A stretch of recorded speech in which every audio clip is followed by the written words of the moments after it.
నమస్కారం BSK news కి స్వాగతం. హెడ్లైన్ చూద్దాం.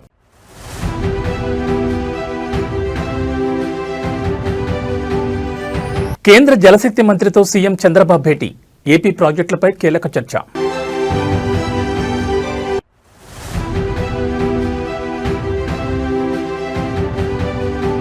గోదావరి జిల్లాల చిరకాల వాంఛను నెరవేర్చే దిశగా కీలక అడుగు. రేపు పవన్ కళ్యాణ్ చేతుల మీదుగా శంకుస్థాపన.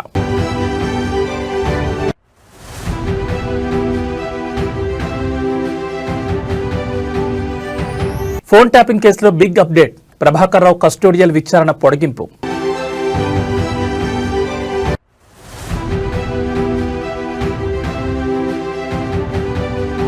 ఢిల్లీని ఉక్కిరిబిక్కిరి చేస్తున్న వాయు కాలుష్యం. ప్రయాణికులకు హెచ్చరికలు జారీ చేసిన ఎయిర్లైన్స్.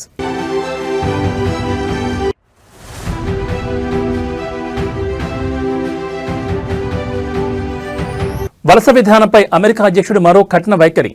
గ్రీన్ కార్డ్ లాటరీని నిలిపేసిన ట్రంప్. ఇక డీటెయిల్స్ చూస్తే ఉద్యోగ నియామకాల విషయంలో సర్వీస్ కమిషన్లు వేగంగా స్పందిస్తున్నాయని రాష్ట్రపతి ద్రౌపది ముర్ము అన్నారు. రామోజీ ఫిల్మ్ సిటీలో నిర్వహించిన పబ్లిక్ సర్వీస్ కమిషన్ చైర్పర్సన్ల నేషనల్ కాన్ఫరెన్స్లో మాట్లాడారు. 1950 తర్వాత యూపీఎస్సీ పబ్లిక్ సర్వీస్ కమిషన్ల ఏర్పాటు మొదలైందని తెలిపారు. ఈ కమిషన్ల విషయంలో రాజ్యాంగ నిర్మాత డాక్టర్ బిఆర్ అంబేద్కర్ కీలక పాత్ర పోషించారని పేర్కొన్నారు. ఉద్యోగాల భర్తీలో ఎదురవుతున్న సవాళ్లకు త్వరితగతిన పరిష్కారం అవసరమని చెప్పారు. నియామకాల్లో అత్యంత పారదర్శకతకు ప్రాధాన్యం ఇవ్వాలని రాష్ట్రపతి తెలిపారు. The makers of our constitution and nation builders like Sardar Patel changed the expectations from the public and civil services. In the discussions about the provisions concerning the Public Service Commissions, Baba Sahib Dr. Bhimrao Ambedkar made foundational contribution. Our constitution makers dedicated on an entire part of the constitution to service the Public Service Commissions. This highlights the significance they attach to the roles and functions of the Public Service Commissions for the Union and for the states. Our constitutional ideals of social, economic, and political justice and equality of status and of opportunity are most pertinent to the functioning of the Public Service Commissions. The preamble of Constitution, the fundamental right of equality of opportunity in matters of public employment of the directive principles guiding the state to secure a social order for the promotion of welfare of the people indicate the pathway for the Public Service Commissions. The Public Service Commissions should not only be guided by the ideals of equality of opportunity, but should also try to achieve the goal of equality of outcomes. In other words, the commissions are change agents who promote equality and equity. I acknowledge their contribution in guiding this change. Andhra Pradesh సాగునీటి ప్రాజెక్టులకు సంబంధించిన pending అంశాలపై CM Chandrababu Naidu దృష్టి సారించారు. రాష్ట్రానికి రావాల్సిన నిధులు, అనుమతుల సాధన లక్ష్యంగా ఈరోజు ఢిల్లీలో కేంద్ర జలశక్తి శాఖ మంత్రి సిఆర్ పాటిల్తో సమావేశమయ్యారు. రాష్ట్రానికి జీవనాధారమైన పోలవరం ప్రాజెక్టుతో పాటు జల్ జీవన్ మిషన్, ఇతర పథకాలకు నిధుల విడుదల, అంతర్రాష్ట్ర నదీ జలాల వివాదాలపై ఈ భేటీలో ప్రధానంగా చర్చించారు. రాష్ట్ర విభజన హామీల్లో భాగంగా ఆమోదం పొందిన ప్రాజెక్టులకు తక్షణమే ఆర్థిక సహాయం అందించాలని చంద్రబాబు కోరారు. ఏపీకి నీటి భద్రత చాలా కీలకమని, ఈ దిశగా కేంద్రం సానుకూల నిర్ణయాలు తీసుకోవాలని విజ్ఞప్తి చేశారు. జల్ జీవన్ మిషన్ అమలు కోసం 2025-26 ఆర్థిక సంవత్సరానికి అదనంగా 1000 కోట్లు కేటాయించాలని, రాష్ట్ర వాటాగా ఇప్పటికే ఖర్చు చేసిన 524.41 కోట్లకు సంబంధించిన కేంద్ర వాటాను విడుదల చేయాలని కోరారు. అలాగే పీఎం కృషి సించాయ్ యోజన కింద చెరువుల పునరుద్ధరణకు నిధులు మంజూరు చేయాలని విన్నవించారు.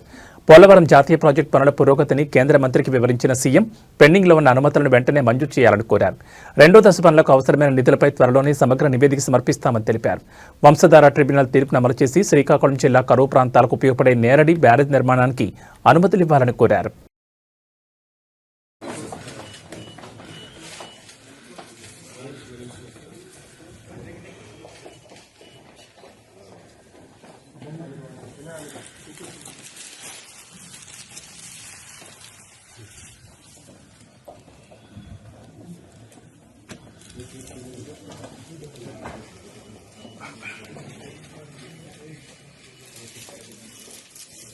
Thank you.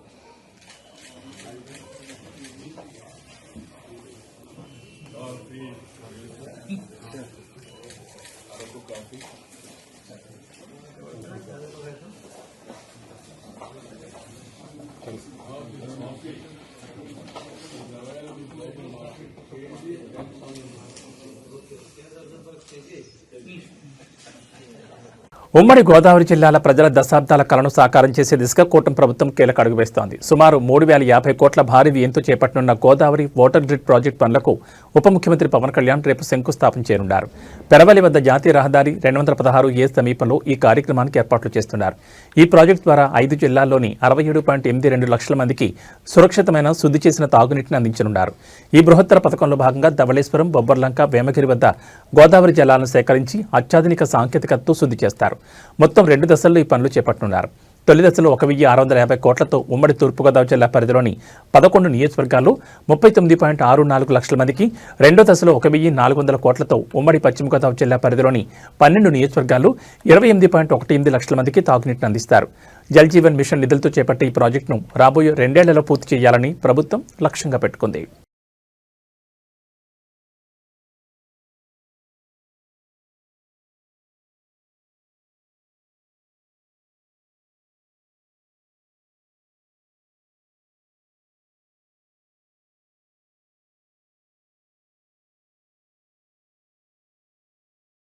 కష్టకాలంలో ఉన్నప్పుడు రాజమహేంద్రవరం ప్రజలు తమకిచ్చిన మద్దతు జీవితాంతం గుర్తుంటుందని రాష్ట్ర ఐటీ విద్యాశాఖల మంత్రి నారా లోకేష్ అన్నారు.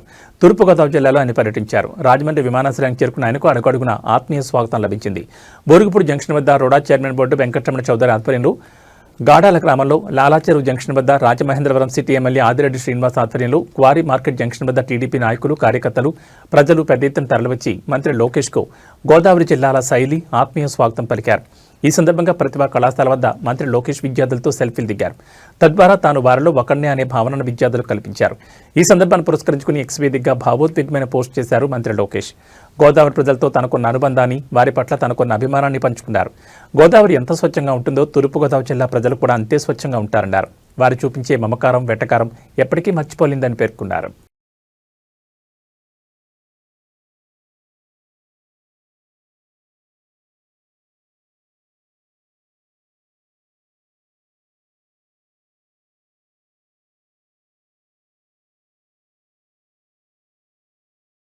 సిద్దిపేట ఎమ్మెల్యే మాజీ మంత్రి హరీష్ రావు దాతృత్వం ప్రదర్శించారు. పేద విద్యార్థిని వైద్య విద్య ఫీజు కోసం బ్యాంకులో తన స్వగృహాన్ని మార్టిగేజ్ పెట్టారు.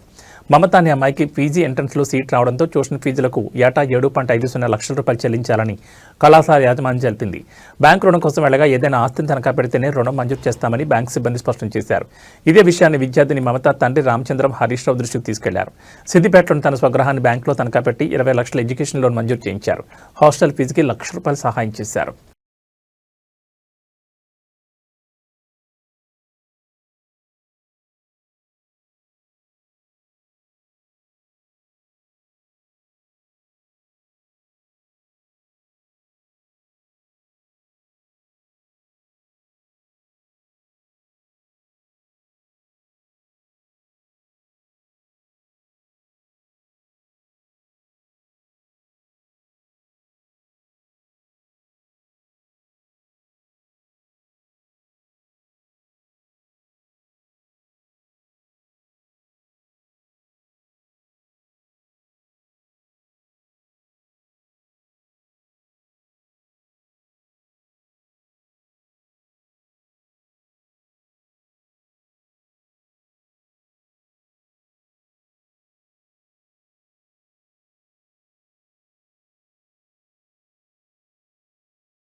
రెండు తెలుగు రాష్ట్రాల్లో సంచలనం సృష్టించిన ఫోన్ ట్యాపింగ్ కేసుపై ఇవాళ సుప్రీంకోర్టులో విచారణ కొనసాగుతోంది. ధర్మాసనం ఆదేశాల మేరకు డిసెంబర్ 12న కేసులో ప్రధాన నిందితుడు మాజీ ఎస్ఐబీ చీఫ్ ప్రభాకర్ రావు లొంగిపోయిన విషయం తెలిసిందే. ఈ మేరకు జస్టిస్ జీవీ రాఘరత్న ధర్మాసనానికి సిట్ తరపు న్యాయవాది ప్రభాకర్ రావుకు సంబంధించి వారం రోజుల కస్టోడియల్ రిపోర్ట్ను అందజేశారు. అయితే ఆ రిపోర్టులో చివరిగా నిందితుడి విచారణకు ఏమాత్రం సహకరించడం లేదని, మరోసారి కస్టోడియల్ విచారణ అవసరం ఉందని పేర్కొన్నారు. ఇరుపక్షాల వాదనలు విన్న సుప్రీం ధర్మాసనం ఈ నెల 25 వరకు ప్రభాకర్ రావు కస్టోడియల్ విచారణను పొడిగిస్తున్నట్లుగా ప్రకటించింది.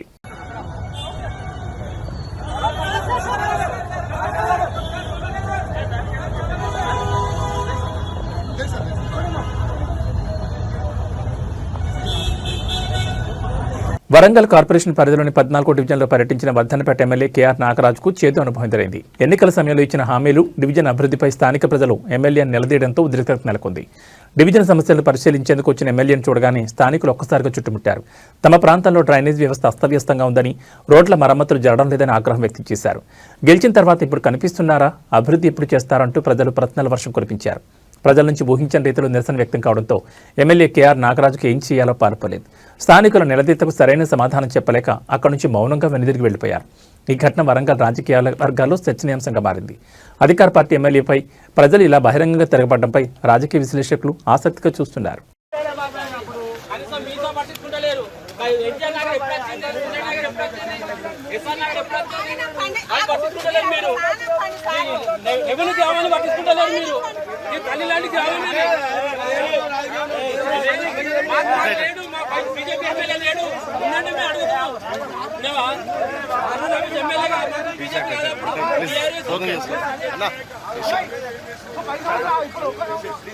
మాకు అధికారం లేదు సార్.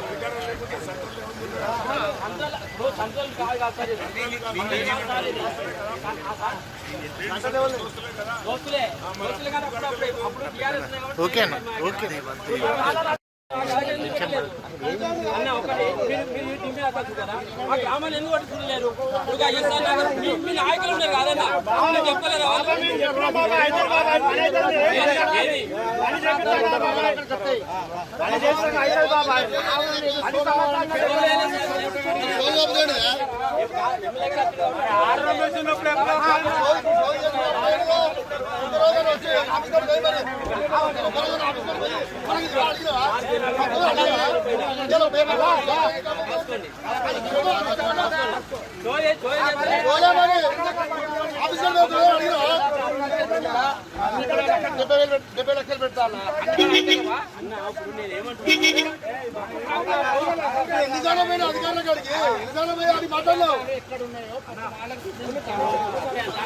నేడు రెండో రోజు ఐబొమ్మ రవి కస్టడీ విచారణ సాగుతోంది. మొత్తం 12 రోజుల పాటు ఐబొమ్మ రవిని విచారణకు నాంపల్లి న్యాయస్థానం అనుమతించింది. నిన్నటి నుంచి ఐబొమ్మ రవిని కస్టడీలోకి తీసుకుని విచారించిన పోలీసులు నేడు రెండో రోజు కూడా విచారించనున్నారు. ఐబొమ్మ రవిని సైబర్ క్రైమ్ కార్యాలయంలో పోలీసులు విచారించనున్నారు. పైరసీ సినిమాలతో పాటు విదేశాల్లో ఆయన బ్యాంకు లావాదేవీలు, కరేబియన్ దీవుల్లో కార్యాలయం సిబ్బంది వివరాలతో పాటు విదేశీ నగదును ఏ బ్యాంకుల్లో దాచిపెట్టారన్న దానిపై కూడా నేడు పోలీసులు ఐబొమ్మ రవిని విచారించే అవకాశం ఉంది. దాదాపు 12 కేసులకు పైగానే ఐబొమ్మ రవిపై నమోదైన నేపథ్యంలో ఈసారి కస్టడీలో విచారణ కీలకంగా మారనుంది.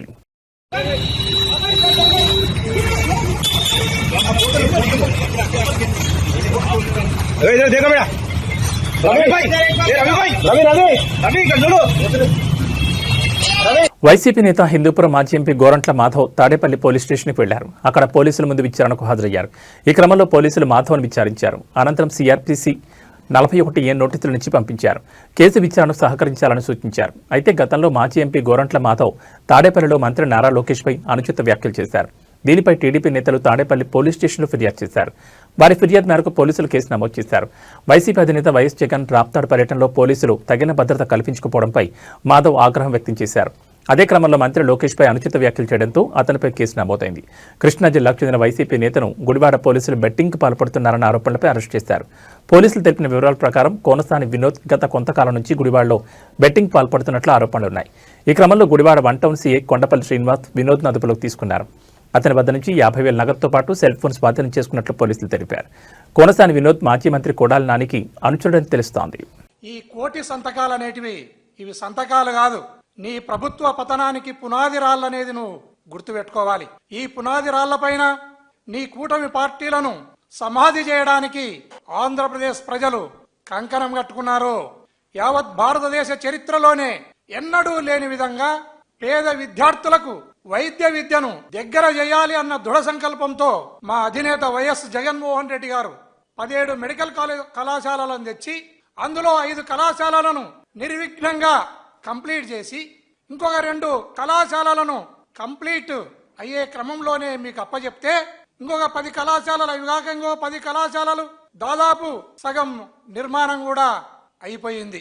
ఇలాంటి దశలో అత్త మీది కోపం దుత్త మీద చూపించినట్లు ఒక కోడలు నీవు జగన్మోహన్ రెడ్డి గారి పైన ఉన్న ఈర్ష్య, ద్వేషము, పగ, ప్రతీకారంతో ఈ రోజు ఆ మెడికల్ కళాశాలలను ప్రైవేట్ పరం చేయాలి అన్న ఒపీనియన్ కు నువ్వు రావటం జరిగింది. విశాఖ హక్కు ఆంధ్రుల హక్కు అన్నట్లు ప్రైవేటు ప్రజల సొమ్మును ప్రైవేట్ పరం చేయడం అనేది నీ జన్మ హక్కుగా నువ్వు భావిస్తున్నావు.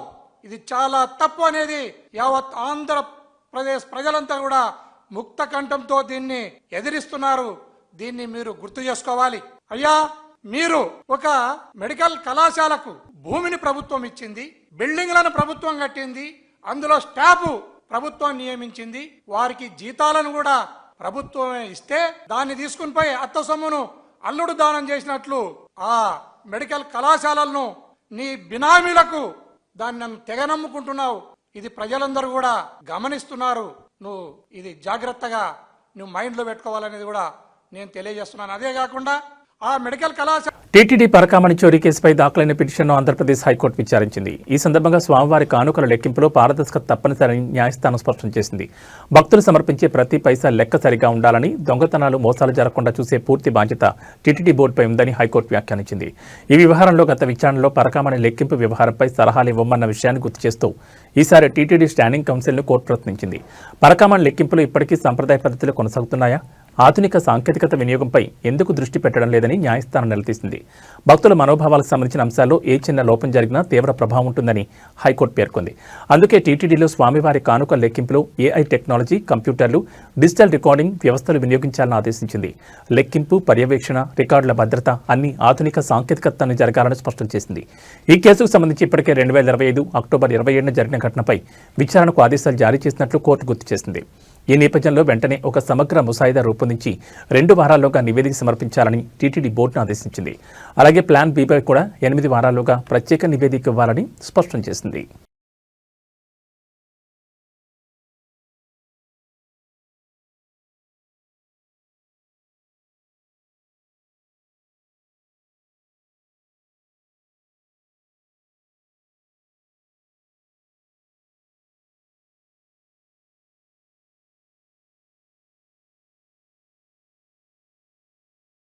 పెద్దపల్లి జిల్లా మందని మండలం అడవి సోమన్పల్లిలో మానేరు నదిపై నిర్మించిన చెక్ డ్యాం ధ్వంసానికి కారణం పేల్చివేతనే అనే అనుమానాలు బలపడుతున్నాయి. ఘటనా స్థలంలో శిథిలాలను పరిశీలిస్తే దిగువ కాకుండా ఎగువ భాగం వైపు పడి ఉండడమే ఇందుకు కారణమని తెలుస్తోంది. ఇదే వాదనను ఇంజనీరింగ్ నిపుణులు గట్టిగా వినిపిస్తున్నారు. చెక్ డ్యాం ఎగువ భాగంలో ఇసుక అక్రమ రవాణాకు తెరతీసేందుకు పేల్చివేత కుట్ర పన్నారని స్థానికులు ఆరోపిస్తున్నారు. క్షేత్రస్థాయిలో పరిశీలించిన మందని ఐబీడీఈ రమేష్ బాబు, ఏఏ నిఖిల్ చెక్ డ్యాంను ధ్వంసం చేశారని అభిప్రాయానికి వచ్చారు. ఈ మేరకు పోలీసులకు ఫిర్యాదు చేశారు. గతంలో 12 లక్షల క్యూసెక్ల వరదను తట్టుకుని నిలిచిన చెక్ డ్యాం ఇప్పుడు అతి తక్కువ ప్రవాహం ఉన్నప్పుడు ఎలా కూలిపోతుందని ఫిర్యాదులో అనుమానాలు పేర్కొన్నారు. ఐబీ అధికారులు చెప్తున్నట్లుగా చెక్ డ్యాంలో కనీసం 1,00,000 క్యూసెక్లు కూడా నిలవలేని సమయంలో, ఎగువ నుంచి 1000 క్యూసెక్ల వరద కూడా రాని సమయంలో ఎలా కొట్టుకుపోతుందని, ఇది ఖచ్చితంగా ధ్వంసమేనని బలంగా చెప్పారు. చెక్ డ్యాం ఘటనపై ఇరిగేషన్ అధికారులు ఫిర్యాదిస్తే ఎఫ్ఐఆర్ నమోదు చేయడానికి పోలీసులు ముందుగా నిరాకరించినట్లు సమాచారం. ధ్వంసం అనే పదాన్ని తొలగించి నాణ్యతా లోపంతో కూలినట్లుగా ఫిర్యాదు చేస్తే తీసుకుంటామని పోలీసులు మాట్లాడినట్టు తెలిసింది. చెక్ డ్యాంను ధ్వంసం చేశారనడానికి ఉన్న ఆధారాలను ఇరిగేషన్ ఇంజనీరింగ్ అధికారులు పోలీసులకు చూపించి గట్టిగా వాదించడంతో అప్పుడు పోలీసులు కేసు నమోదు చేశారని సమాచారం.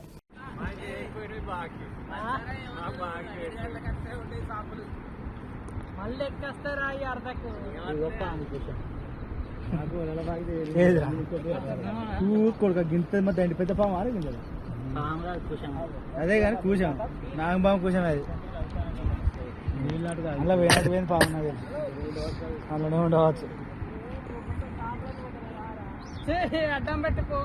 హైదరాబాద్లో 2007 ఆగస్టు 25న లుంబిని పార్క్ గోకుల్ చాట్లో జరిగిన జంట బాంబు పేలుళ్ల కేసులో తెలంగాణ హైకోర్టులో విచారణ కొనసాగుతోంది. ఈ దాడుల్లో 48 మంది మరణించగా 50కి పైగా గాయపడిన విషయం తెలిసిందే. ఇండియన్ ముజాహిద్దీన్ ఉగ్రవాదులు ఈ పేలుళ్లకు పాల్పడినట్లుగా విచారణలో తేలింది. ఎన్ఐఏ స్పెషల్ కోర్టు 2018లో ఇద్దరు నిందితులకు మరణశిక్ష విధించింది. అయితే ఆ తీర్పును సవాల్ చేస్తూ నిందితులు హైకోర్టులో అప్పీల్ పిటిషన్ దాఖలు చేశారు. తమకు మరణశిక్షను రద్దు చేయాలని, లేని పక్షంలో జీవిత ఖైదుగా మార్చాలని వారు ఆ పిటిషన్లో పేర్కొన్నారు. ఇవాళ జరిగిన విచారణలో భాగంగా హైకోర్టు డివిజన్ బెంచ్ నిందితుల మానసిక ప్రవర్తన, ఆరోగ్య పరిస్థితులు, పశ్చాత్తాప ధోరణిని పరిశీలించేందుకు ఇద్దరు మిటిగేషన్ ఇన్వెస్టిగేటర్లను నియమించింది. ఈ మిటిగేటర్లు జైల్లో ఉన్న నిందితులతో మాట్లాడి వారి మనస్తత్వ పరిస్థితి, ఆరోగ్యం మరియు సంస్కరణ అవకాశాలపై నివేదిక సమర్పించనున్నారు. అదేవిధంగా కేసును మరో బెంచ్కు బదిలీ చేయాలని నిందితులు చేసిన అభ్యర్థనను హైకోర్టు తోసిపుచ్చింది. విచారణ ఇదే బెంచ్లో కొనసాగుతుందని స్పష్టం చేసింది. కాగా కేసులో ప్రధాన నిందితులు రియాజ్ భట్కల్ వంటి వారు ఇంకా పరారీలో ఉన్న విషయం తెలిసిందే.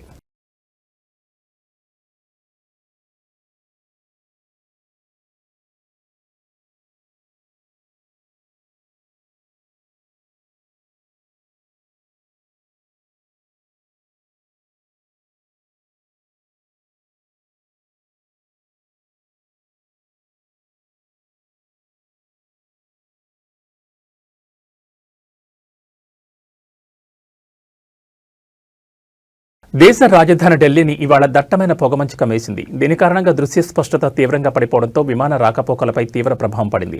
ఢిల్లీ విమానాశ్రయంలో ఒకే రోజు 152 విమానాలు రద్దు చేసినట్లు అధికారులు ప్రకటించారు. రద్దయిన వాటిలో 79 ఇతర గమ్యస్థానాలకు వెళ్లి ఉంటే 73 నగరానికి వచ్చే ఉన్నాయి. ప్రస్తుతం ఢిల్లీ ఎయిర్పోర్ట్ క్యాట్ నిబంధనల కింద పనిచేస్తోంది. దీంతో అనేక విమానాలు ఆలస్యంగా నడుస్తున్నాయి. ప్రయాణికులు తమ విమాన సర్వీసుల సమాచారం కోసం సంబంధిత ఎయిర్లైన్స్ను సంప్రదించాలని ఎయిర్పోర్ట్ అధికారులు ఎక్స్ ద్వారా సూచించారు. ఇండిగో, ఎయిర్ ఇండియా వంటి పలు విమానయాన సంస్థలు కూడా వాతావరణం కారణంగా సర్వీసులకు అంతరాయం కలగొచ్చని ప్రయాణికులకు హెచ్చరికలు జారీ చేశాయి. పొగమంచుతో పాటు వాయు కాలుష్యం కూడా ఢిల్లీని ఉక్కిరిబిక్కిరి చేస్తోంది. గాలి నాణ్యత సూచి 380కి పడిపోయింది. ఢిల్లీ ఎన్సీఆర్ పరిధిలోని నోయిడా, గజియాబాద్లలో దృశ్య స్పష్టత 100 మీటర్ల కంటే తక్కువగా నమోదైంది. దీంతో భారత వాతావరణ శాఖ నగరానికి ఎల్లో అలర్ట్ జారీ చేసింది. ఇదే తరహా పరిస్థితి ఉత్తరప్రదేశ్లోనూ నెలకొంది. అక్కడ కూడా రానున్న 2 రోజులకు పొగమంచు హెచ్చరికలు జారీ చేశారు. రోడ్డు ప్రమాదాలు నివారించేందుకు వాహనాల వేగాన్ని నియంత్రించాలని సీఎం యోగి ఆదిత్యనాథ్ అధికారులను ఆదేశించారు. రేపు కాస్త ఉపశమనం లభించినా అది సోమవారాల్లో మళ్లీ దట్టమైన పొగమంచు ఏర్పడుతుందని ఐఎండీ అంచనా వేస్తోంది.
వలస విధానంపై అమెరికా అధ్యక్షుడు డొనాల్డ్ ట్రంప్ మరో సంచలన నిర్ణయం తీసుకున్నారు. బ్రౌన్ MIT యూనివర్సిటీలో కాల్పులకు పాల్పడిన నిందితుడు లాటరీ వీసా ద్వారానే దేశంలోకి ప్రవేశించాడని తేలడంతో గ్రీన్ కార్డ్ లాటరీ కార్యక్రమం తక్షణమే నిలిపివేస్తున్నట్లు ప్రకటించారు.